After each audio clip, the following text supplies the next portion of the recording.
Жалғастырамыз. Қаржыгерлер қауымдастығы проблемалық несиелерді кешіру тәжірибесін тоқтатуды ұсынып отыр.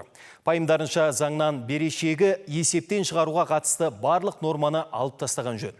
Осылайша олар тұтынушылардың жауапкершілігін арттыруды көздейді.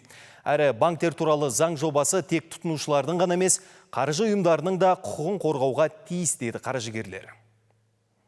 Енді проблемалық несиелерді кешіруге мүмкіндік беретін барлық нормалар жойылуы ықтимал. Яғни қаржыгерлер заңға тиісті түзетулер енгізіп, несие бойынша берешектерді есептен шығару тетігін түбегейлі алып тастамақ. Осылайша қарыз алушылардың жауапкершілігін арттыруды жоспарлап отыр. Пікірлерінше, әр тұтынушы алған несиесі үшін жауапты екенін толық түсінуге тиіс. Ал бұл бастамаға қатысты астаналықтардың ойы екіге бөлініп отыр. Әркімнің семьясы әртүрлі, жағдайы әртүрлі болады. Сол жағдайына қарап, тексеріп, солай істесе де.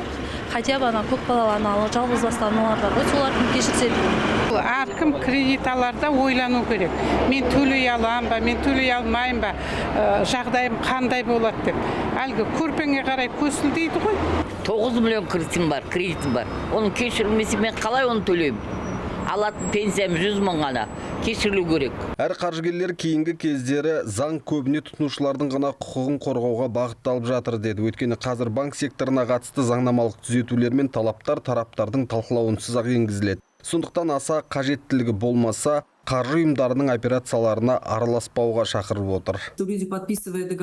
Несие рәсімдеген кісі келісімшартқа қол қойып жатқанда нақты қандай жауапкершілік жүктелгенін түсінбейді деген жаңсақ пікір жойылу керек. Сондықтан біз осы мәселеге тағы бір оралып, заңнан қарыз алушының банк алдындағы міндеттемелерін есептен шығаруға қатысты кез келген норманы алып тастауды ұсынамыз. Себебі бұл қаржы жүйесінің тұрақтылығына нұқсан келтіреді. Бастысы банк алдындағы борышын өтеп жүрген адал тұтынушыларға теріс ықпал етуі мүмкін. Бахмутова ханым жаңа заң аясында банк секторы мен сабақтас қаржы қызметтеріне кәсіби және тәуелсіз реттеу жүргізу мәселесі қарастырылғанын қалайды. Сондай-ақ меморгандар банктердің операциялық қызметіне араласпайды деген кепілдік беруді сұрап отыр. Ал негізгі өзгеріс банктік құпияға қатысты болуы шарт дейді қаржыгер. Өйткені әр қазақстандық шоттағы ақшасы жайлы ақпараттың сенімді қорғалғанына көз жеткізуі қажет.